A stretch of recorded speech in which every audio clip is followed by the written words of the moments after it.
And in chapter 1, Benjamin begins first with his family. Before he teaches all the people in chapter 2, he begins first with his children. And he's going to spend this time that is precious. Parents sitting down, taking time to teach their children the gospel and to teach them how to read scriptures. And in this case, he's teaching them the importance of these brass plates that are written in Egyptian. So there's great effort put into these children to teach them how to not only read, but then continue to produce and write scripture moving forward. And that pattern is the same for us today as far as understanding the scriptures.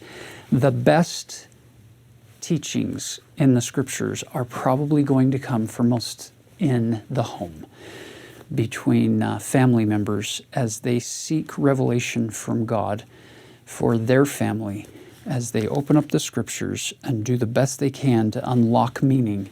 There's great power in that, and we see that throughout as you go through chapter 1. Pay attention to the types of things that King Benjamin is teaching his sons.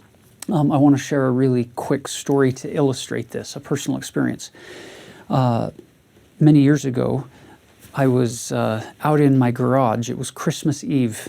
I was doing some last-minute things when out the garage door come my little 6-year-old Kinley and my 4-year-old Jarrett at the time.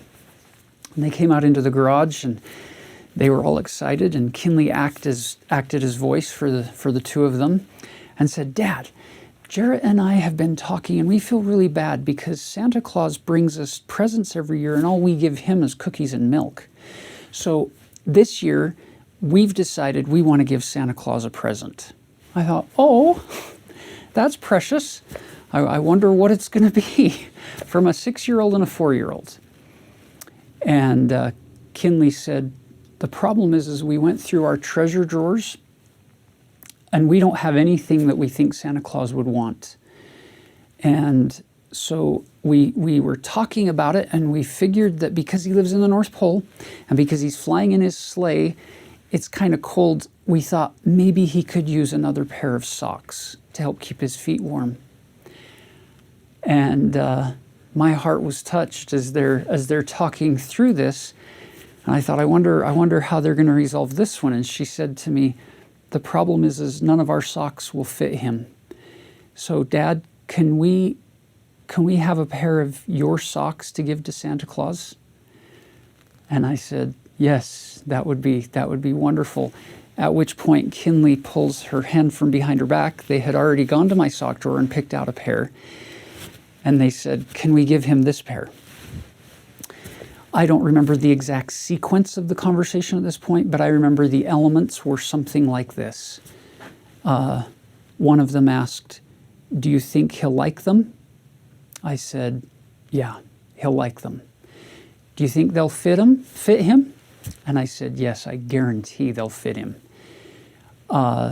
"Will he actually wear them?" I said, "I can guarantee he will wear them. And they'll warm a lot more than just his feet. They'll warm his heart." And these two little kids, excitedly, with huge smiles on their faces, ran back into the house to wrap up their present to Santa Claus. And by the way, they wrapped those socks in wrapping paper that I had purchased. They used tape on that wrapping paper that I had paid for. They got a card out of a set of cards that I had paid for, and they used a pen that I had paid for, and they wrote a little note. "Dear Santa, we love you. Thank you for always bringing us presents. We hope you enjoy these socks.